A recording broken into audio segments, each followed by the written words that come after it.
Now, in my opinion, if this happened, and we don't know whether this is her accounting of it, we're not sure that this happened. But if it did happen, what do I always say? If you want a behavior to stop, you have to hold people accountable. Sorry, Cockroach King. He of the fucking rat alarm clock.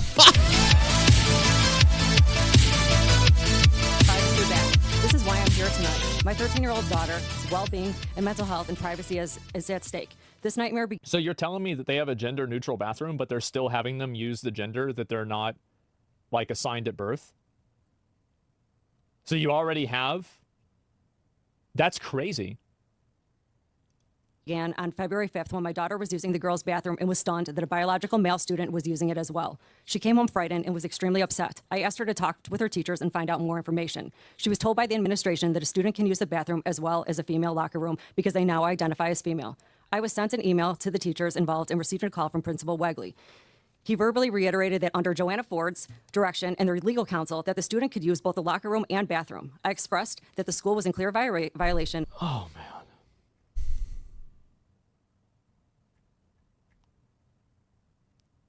A federal policy. The Trump administration issued an executive order restricting biological. Wait, is that it? Oh, I assumed was that transformative, Asmongold? Oh, I mean, first and foremost, I feel like this is just the lowest hanging meat on the bone for anyone who is right to far right leaning or reactionary. Of course, this is it's the entire reason that this is the playbook of all of the far right when they want to target LGBTQ plus people is you pick an issue. You can't just outright say, we want to eliminate gay people from existing. We want to round them up and put them in camps, because that will probably be met with, I hope, maybe things have changed because everything's barreling towards Hitler so quickly now. But I hope people would be like, oh, yikes. No, we don't want that. No, they shouldn't be eliminated from the earth. Okay, well, what about trans people? I'll be honest, I don't fully understand what's going on there, but even then it's kind of hard to just take the everyday, non-really tapped in political person and make them want to get eliminationist. So then you have to pick a topic that will get people on board right away. What do you think about men going into women's bathrooms? Oh, I'm against that. Yeah, totally, right? Like, who wouldn't be? That's, again, men are the ones who usually commit sexual assaults. Women are often the victims of sexual assault. So if men are walking into women's bathrooms, they could potentially be sexually assaulting them there. So you don't want that, right? Absolutely not. Well, how about this? What about the fact that in schools, if someone just wants to, they can decide that they're going to identify as a woman, and then they can get into the bathrooms to molest women. Doesn't that scare you? And of course, like, very easy to just sit there and be like, oh shit, is that that's what this is all about? That's what the whole trans issue is? That's the whole thing? Oh yeah, no. Yeah, no, sure. Count me Graham Linehan. I am J.K. Rowling. I am ready. I am Dave Chappelle, Team Turf. What do you need from me? I didn't know that's what this entire issue was about. Males from participating in sports and You're excessive. talking about kids? What? Yeah, these are 13-year-old children. Female locker rooms. That day, I filed a civil rights complaint on behalf of my daughter with the Department of Justice. It has now been referred to the Department of Education. A federal complaint has been filed with the district to protect the students. The situation went from bad to worse. A few days later, the male student was present in the girls' locker room. Feeling violated, the girls made the choice to not change into their PE clothes with a biological male student present. The next day, Assistant Principal Kathy Van Treese pulled the girls into their office questioning them. The same day, Assistant Superintendent... Based, by the way. Joanna Ford, Kathy Van Treese, and multiple teachers all came into the girls' locker room, making them change into uniform.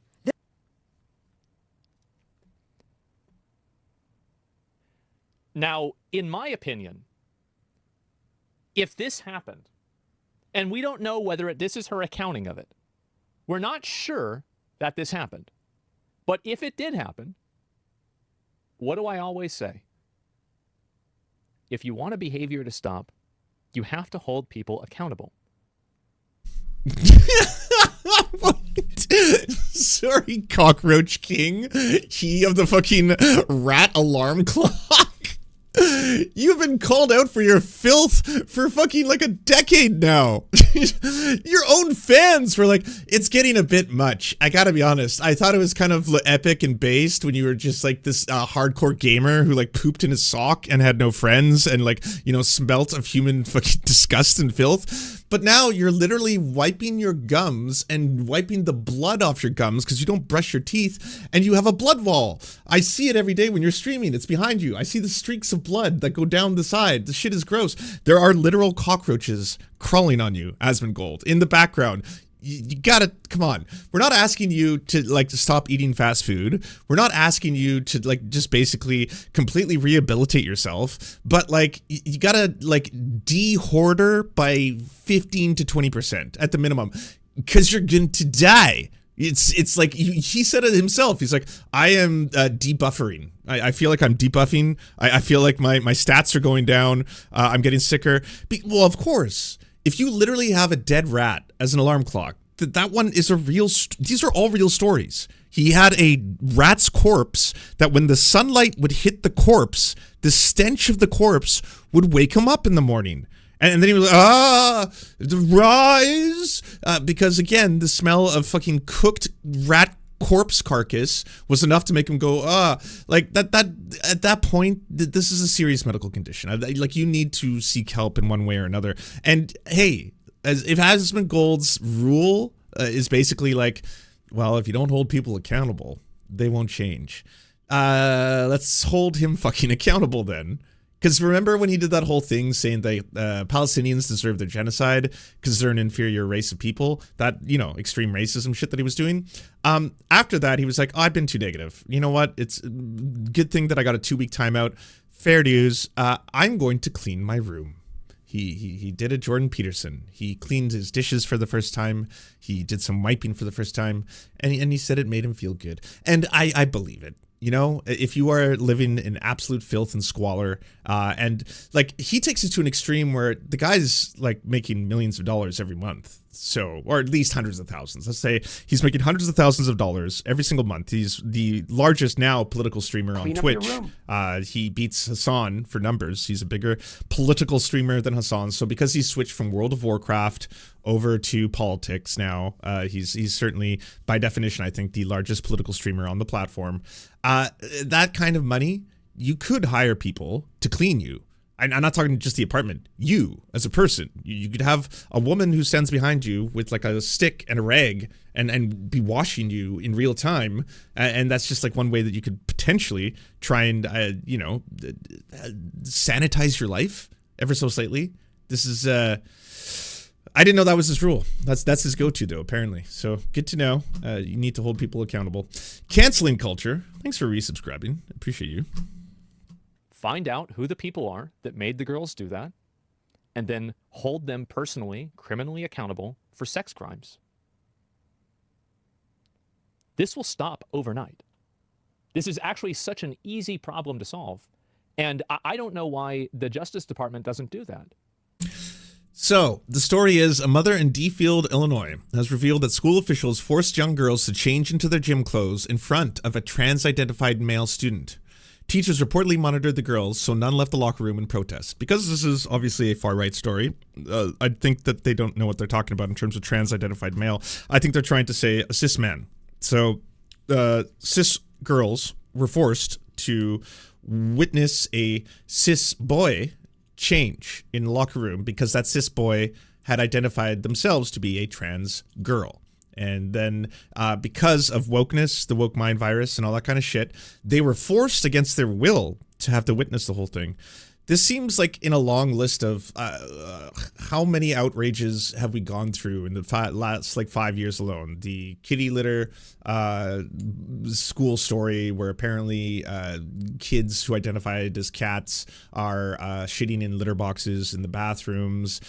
There's that teacher in Canada who was supposedly a trans teacher who wore enormously gigantic prosthetic boobs. That was just like, oh, that was the biggest bait ever for people like Shoe on Head and Tucker Carlson, who of course would be like, mummy milkers, gigantic titties. This is apparently completely okay for children, young boys, to sit in a classroom and look at these gigantic mummy milkers. And then Shoe on Head was like, this is honestly like a barometer for the left. If the left can't accept that this is wrong, they have something like, you just in your, you have to accept trans people and all the things they do, you have to accept that this is fucked up, right?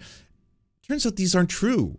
These stories, they're not real. They're fabricated stories. It turns out that that was, in fact, a cis man who was just dressing up as a woman and pretending to be trans in order to, like, get these kind of stories out there, to make people angry, to get right-wingers to go like, holy shit. Well, you gonna defend this, lefties? Huh? All of you Rainbow Mafia fucking members? Are you say this is okay? Have you heard of this one? This apparently is a room full of young girls who were forced to watch a man change in front of them, to stare at him and his genitalia, and forced against their will. They were not allowed to leave. Doesn't that sound pretty extreme? This is radical, extreme behavior. That's beyond. And you're the rube. You're the right-wing rube, who's now going to be using his monstrously huge platform to get his audience super mad and super upset. Oh, so many people watching Asmongold right now are just being like, oh, what? No, that's pedophilia. Why are they forcing little girls to look at a little boy's penis against their will? That's fucked up. I don't care. Any lefty who tries to defend this is a pedophile by definition. Fuck all of you. I'm mad. Groomers. Like, well, yeah, I think that's the whole point of this, right? This is the whole reason that this kind of stuff is set up, and then all of you can act super outraged. You're never going to actually talk about, groomers. They're never going to bring up the fact that, like, hey, by the way, the majority of U.S. states, child marriage is legal. A real thing. The majority of pedophiles, groomers, and sexual offenders who abuse children, they're people who know the kids, relatives, close friends, guardians, that kind of stuff. Yeah, again, the majority of them, cis men. Cis men are the majority of offending pedophiles. That is just reality. That if you cared about, again, stopping pedophiles, stopping child abuse, in fact, disproportionately, LGBTQ plus people, including trans people, are more often the victims of sexual abuse and assault as children than they are ever the perpetrators. So again, if you wanted to protect kids from being assaulted, you'd bring up some of this, you'd talk about this, you'd be like, isn't this a problem? Shouldn't we make child marriage illegal? Honestly, the majority of US states, it's legal. Shouldn't you make that illegal? There's been hundreds of thousands of kids, 16 and 15-year-olds married to grown-ass adults. And apparently it's completely legal for everything that happens within the confines of the marriage, because it's marriage. Great little loophole for pedophiles to get away with being offending pedophiles.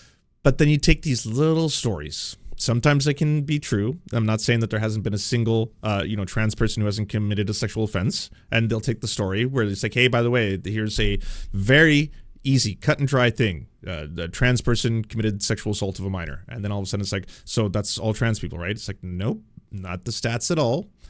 But no one's on the other side of this. Obviously, fuck anyone who's sexually abused as a child. That's easy. Do you care about this? Do you want to make sure that less kids are abused? Then we should talk about how often and where they are abused. It's not disproportionately trans people who are doing it. It's overwhelmingly cis men who are doing it. Any normal comprehension. This is forcing, like, preteen girls to dress out in front of male students.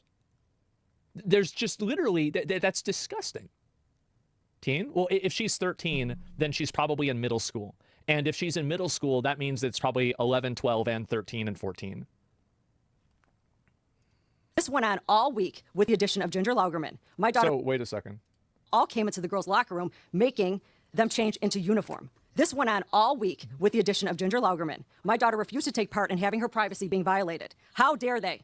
Yeah. She ran out and called for me for help. Principal Wegley answered was offering my daughter a new PE class. The answer was no. She is not changing for the remainder of the year, and she's not changing into another class. The girls just want their private. Well, that's not a solution, because what if everybody wanted that to happen? Like, because if the solution is to have the people that aren't okay with it change into another class, well, then what happens when nobody else is okay with it? Then you only have the one class for this one person. You can't use that as a logical policy. Privacy. So I'm looking up articles and news articles on this, and all the articles just reference the testimony given by that one mother, but there's nothing else to back this story up. There's not other like cross collaborators. There's not the signatories of parents, even stories like they're all right wing magazines and turf magazines and stuff like that. A middle school in Illinois reportedly forced a class of 13-year-old girls to change in front of a trans-identified male student in the school locker room after a physical education class, according to the mother of one of the girls involved. So this is the only version of these events, is basically her testimony before the board here. My daughter refused to take part in having her privacy violated. How dare they? She ran out and called me for help. President Trump's return to office, the federal government has been empowered to take all appropriate action to affirmatively protect all female athletic opportunities in female locker rooms. Girls just want the privacy and they want their locker room back. There are gender neutral options. So, again, you don't even need a real story. You need someone who says this is a thing that happened and it's a horrifying thing that happened. And it's obviously something that's indefensible. Like no one would be on the other side of this because it's very, very like that's what people like Asmongold are banking on. That you just sit there and you're like, oh, what? Wait, are you going to defend the fact that like little girls were forced to have to watch a little boy change in front of them? What are you, some kind of fucking pedophile? And then it's like, but did that happen? And even if it did happen, is this a pervasive problem that requires, legislation effectively that's going to marginalize minorities because of, again, one instance that this occurred in? Because, like, again, you can't just use a single use case of a horrifying thing happening to suddenly justify imposing measures and laws that are directly going to take the rights away from vulnerable minority groups.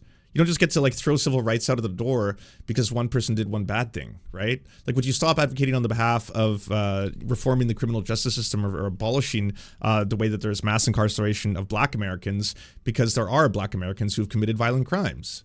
It's like just the fact that there are Black Americans who've committed violent crimes doesn't mean that they aren't disproportionately being impacted by the way the criminal justice system in the United States works. You can't just use one case of that to be like, oh shit. Well, I mean, yeah, it's all justified then.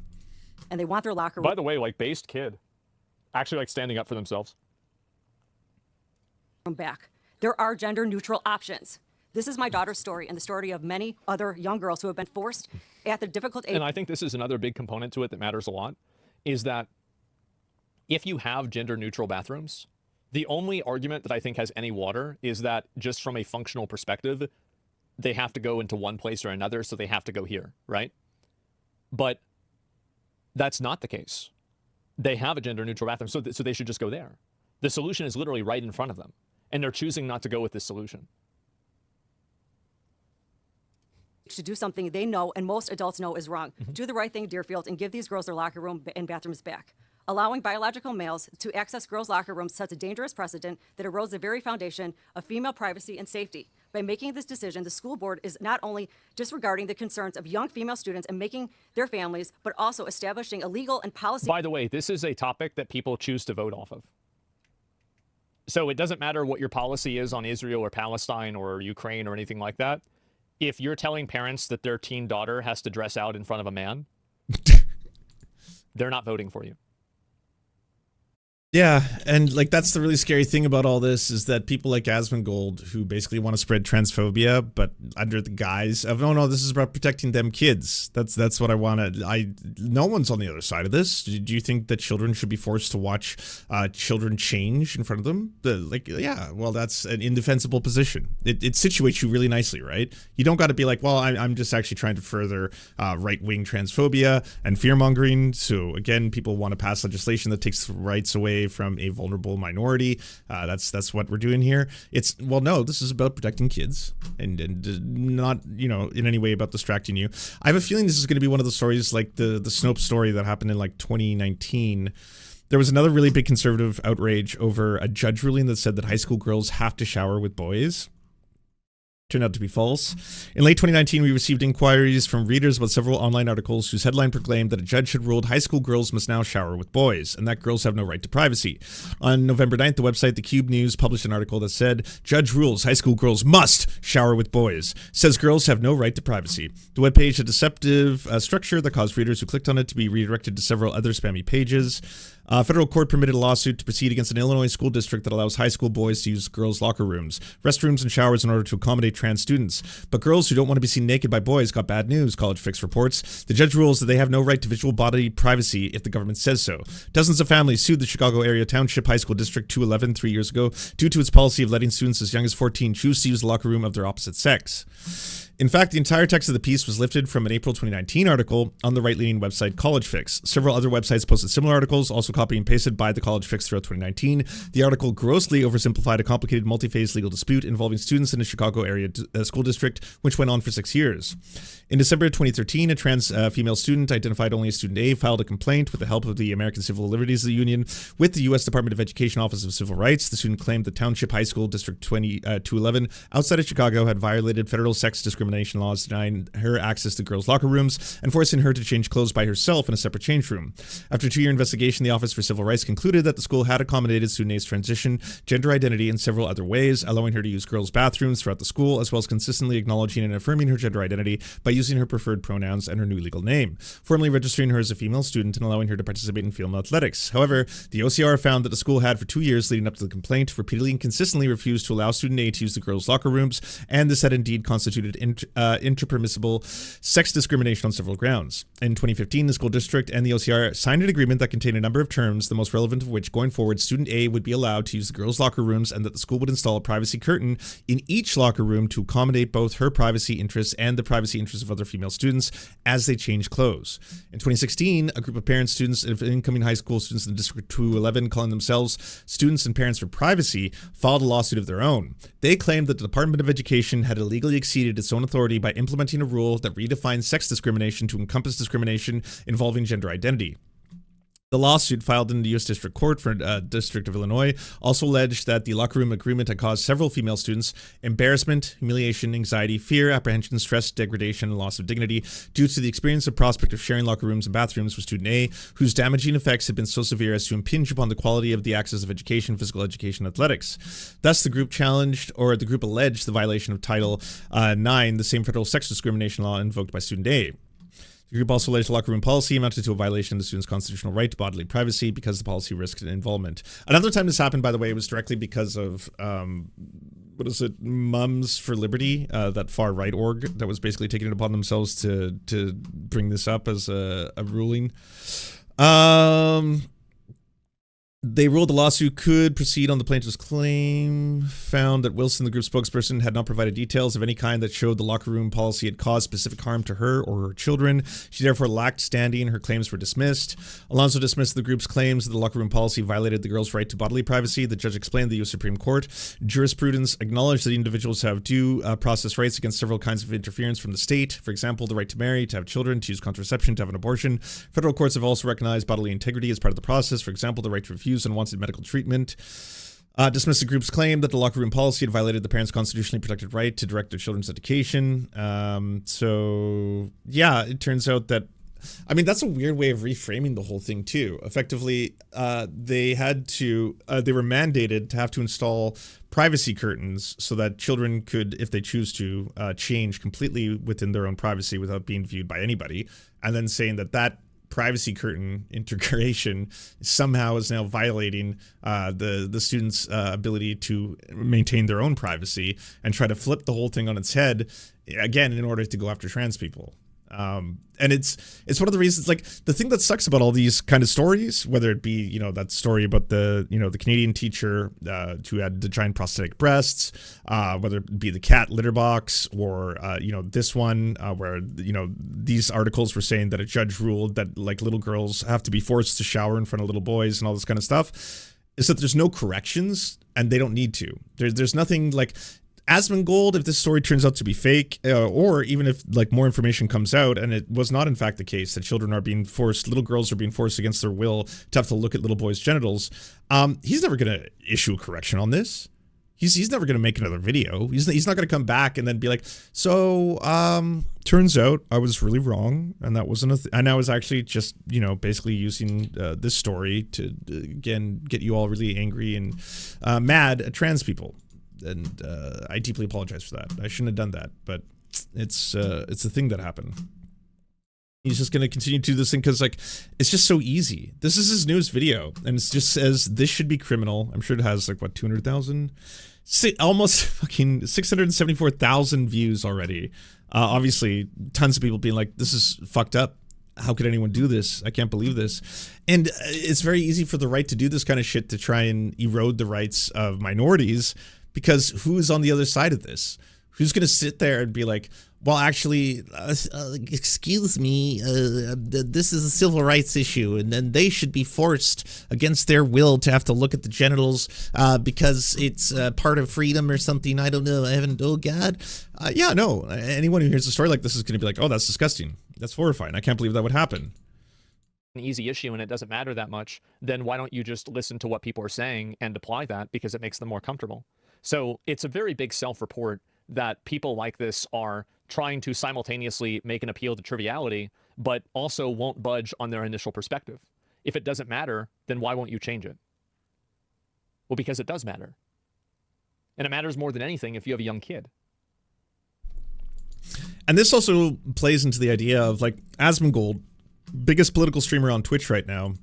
This article came out by Media Matters. The right dominates online media ecosystems, seeping into sports, comedy, and other supposedly non-political spaces.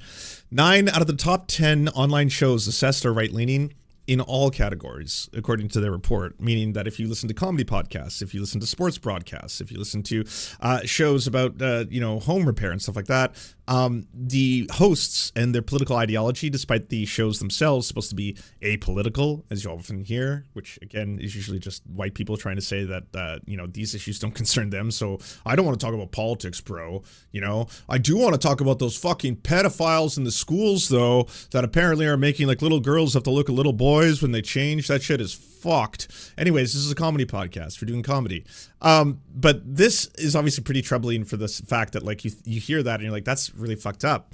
I don't think I 100% agree with the assertion, because a lot of people did point out you're leaving out a lot of categories. One of the biggest categories when it comes to podcasting is true crime. And then apparently true crime skews liberal to left-leaning in its hosts. So to say that comedy podcasts are right-leaning, no question. I agree with you. If you look at the majority, everyone from Andrew Schultz onward, they're mostly right to far right-leaning podcasts. They say that they're apolitical. They're not. They're all just a bunch of people who complain about cancel culture on their fucking multi-million, listener shows and all that kind of shit constantly. The sports, yeah, not a surprising thing there either. But I think people need to recognize this for what it is. This online ecosystem of content being fed, especially to male audiences, is oftentimes right to far right leaning. And a lot of people, I think, don't recognize, like, you think of Theo Von, for example, he'll have on someone like Hassan and or Dr. Gabor Mate. And when he has those people on, he doesn't sound like a right winger or unreasonable. He actually sounds like he's learning. When you watch the Dr. Gabor Mate episode of Theo Von and he's sitting there and then he actually gets Theo Von to cry when he starts to make him recognize the horrifying reality of the genocide of Palestinians. And like once that moment hits him, you can just see it in his eyes, just like every normal person should if they have any empathy at all. It breaks him down to tears and he starts crying. And in that moment, you're just like, oh, okay, well, maybe Theo Von's not a bad guy. Maybe he's not a right winger. And then you see him at Trump's inauguration, and he's hanging out with Logan Paul, and he's like, oh, lol, isn't this epic? Oh, fucking, we crushed the libs. People need to recognize that, like, this is a lot of voters. This is a lot of male voters. They are not as aware of any of these issues, especially political issues, as you are. If you are someone who's very tuned into politics, especially if you're left-leaning and you want to learn, you've maybe done some reading, you've done some theory, you maybe taken a course or two, or you just watched a lot of YouTube videos to try and understand how the world works. And as a result of that, you've realized how these systems are structured, how there is injustices, racial injustice, gendered injustice, all this kind of stuff, and the reason why these systems perpetuate themselves and how this all benefits the capitalist system, especially those with capital. Once you learn all of that, because you're curious, you have a curious mind, you want to learn that, suddenly, if you understand how the world works, those who do not understand that yet, their views become abhorrent, because it looks as if they are upholding all those same systems and structures. As I might add, you were for most of your life. You might not realize that, but even in your day-to-day, you are also probably doing that thing where you're upholding these same systems, even if you disagree with them. I mean, I definitely oppose climate change. I drive a car. It is a gas car because I can't afford the nice electric ones yet. It pollutes, so I'm a hypocrite in that regard. That all the way to a lot of these people, they're not necessarily positioning themselves as welcome to the far right broadcast where we talk about comedy and far right politics. It's just like, we're just going to talk. And this is what maybe the median voter or the median male voter, this is where their heads are at this moment in time. Because again, they're just continuously regurgitating a lot of the slop. And then the slop is all self-fulfilling. And then they turn to one guy who turns to another guy who turns to another guy, which is why it becomes incredibly crucial to have movements, say like the initial 2 runs of Bernie Sanders, that woke up an enormous percentage of the population to wealth inequality, who may not have talked about wealth inequality before that. That was a very big moment for a lot of people, a teaching moment, if you will. Same thing could apply right now to someone like Bill Burr. Bill Burr is one of the like top 10 most popular comedians performing, sold out stadiums kind of shit, big artist. His new special just came out. I listened to it. There's a lot of things that you could poke holes into in terms of like, you probably shouldn't be saying the F slur in 2025. What are you doing? You probably should be doing that. But that's if you were listening to it and you weren't actually analyzing the jokes that he's making in the comedy. That comedy special is mostly about growth and the growth that he's made as one of these folk, as just your everyday, I am from Boston, I'm Irish American, I like to have a beer, I drink with the boys, that kind of an attitude. Like a lot of these podcasts and these shows, whether it be sports, comedy, whatever field that they're in, a lot of where a lot of these people position themselves, and maybe where Asmongold was at one point or another. This is not me trying to say that you're supposed to have empathy for people who have shitty beliefs or stuff like that. And no, if you have a show, media apparatus, you are responsible for the messaging that you're pushing onto your audience. And if that messaging happens to be radicalization, far-right extremism, racism, in the case of the Joe Rogan Experience, just blatant anti-Semitic, pro-Hitler conspiracy theories right now, that is just fucked how far they've gone, then yes, they're absolutely responsible for that. But in terms of like, where do we go from here? How do we fix this kind of a problem?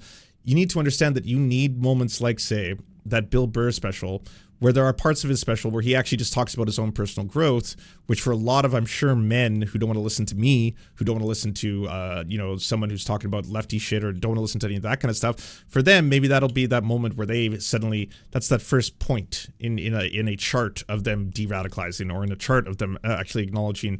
He's got a whole bit where he talks about how he has depression, and how he wasn't allowed to talk about his depression, and how he was homophobic as a result of all this, because men are allowed to have one of two states. They're allowed to be angry. We all understand that, right? Oh, I'm so mad. Or they're fine. How you doing, man? I'm fine.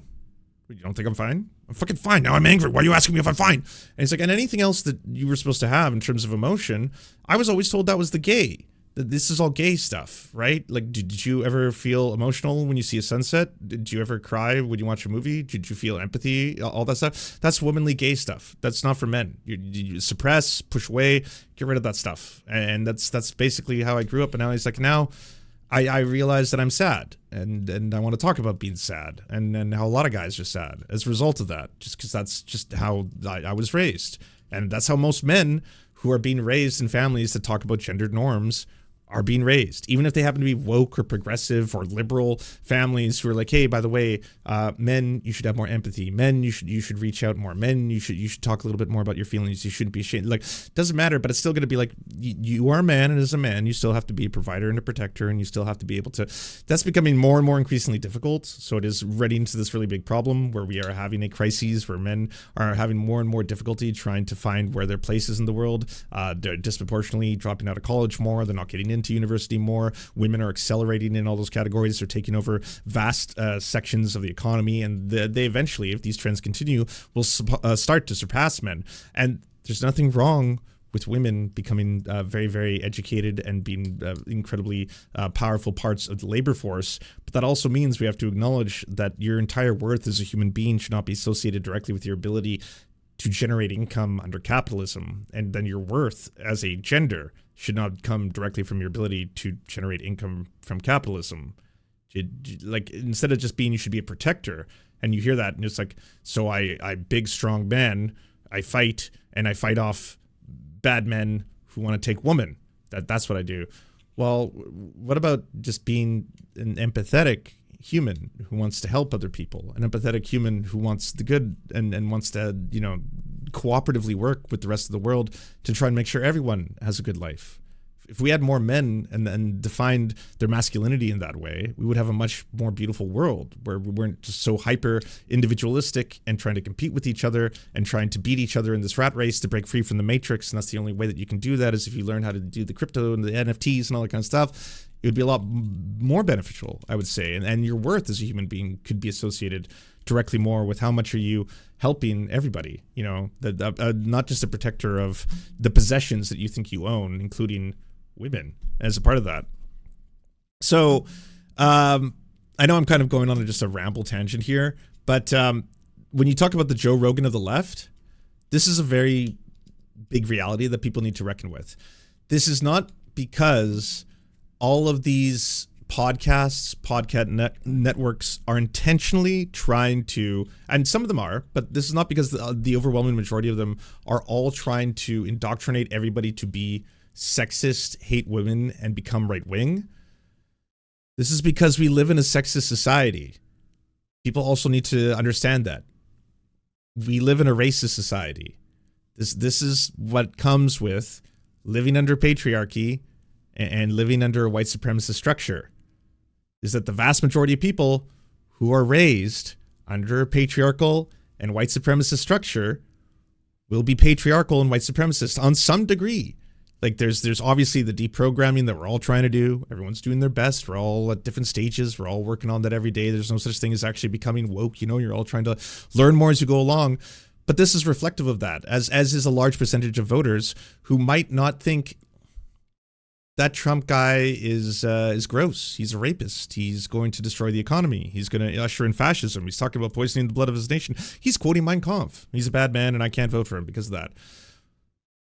Maybe a lot more people are swayed by suddenly, I really want to get my liberal tears. I want the economy to do better. I feel like I'm not listened to by the Democrats. They want to spend all our money on giving Israel the right to bomb people and kill people. I don't know how I feel about that. And I want to have cheaper eggs. And so I'm going to vote for the Trump guy. And maybe that's where we're going. It is really important, by the way, for people, say, like Hassan, who have done a lot of this unpacking, to go on shows like Theo Vaughn's and talk to him as he just recently did, and to not ideally have every other person on the internet try to shut that man down in every single way, including Ethan Klein. I have no idea why there's this there's literally one person on the left who is of that size who gets to do the circuit, who gets to go on all these shows. He's not ever going to be allowed on Joe Rogan because Joe Rogan's gone full Hitler. But to get on those kind of, shows, TV shows, interviews, podcasts, whatever, and then sit across from a Theo Vaughn, who otherwise would be sitting there being like, so why is it that like black people commit so much more crime than white people? And then if you're sitting across from fucking, Dave Rubin or someone else like that, they're going to be like, oh, because of their culture. Yeah, I learned from Stefan Molyneux, also because of the brain size and the weight and their IQ. That's why. And then if you're just a regular everyday person who happened to become famous, but you're still just not really that far from just the everyday person, you're not going to be sitting there being like, oh, that's racist pseudoscience. That is. I can debunk this in real time. I can talk to you about it. It's more just like, really? I hadn't heard that.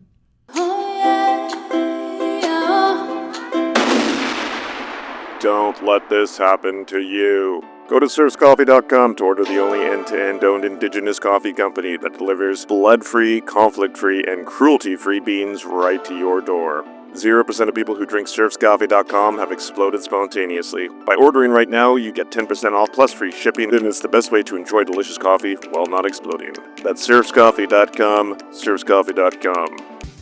Thank you so much for watching, everyone. This video wouldn't be at all possible without the financial support of all the people whose names you see on the screen right now. And if you want to unlock secret bonus episodes, content that we can't post anywhere else, or get the videos early before anyone else gets to see them, please go on to patreon.com/theserfs. For as little as $1, you can help support this channel and help make more videos like this possible. Our executive producers are Anna Loves Riley, Adrian McCarthy, Bobby Lasers, Cheryl Alvarez, Comrade Junkie, Doug Caddy, Everything Important, Garrett Sandoval, Hagbard Celine, Jimmy Sombrero, Multimondi, Omni, Political Papi, Preston Kroll, Quiet 185, Richard Boehm, Riley and Anna, Roller Dragon, Cernicus, Stellar Gwyn, Sebastian Demel, Tigwig, Trav, and Words Greenwood. And also, it wouldn't be possible without all the names you see on the screen right now. Again, if you want to help produce this content, it's only made possible through the funding of our patrons. Head on down to patreon.com/theserfs.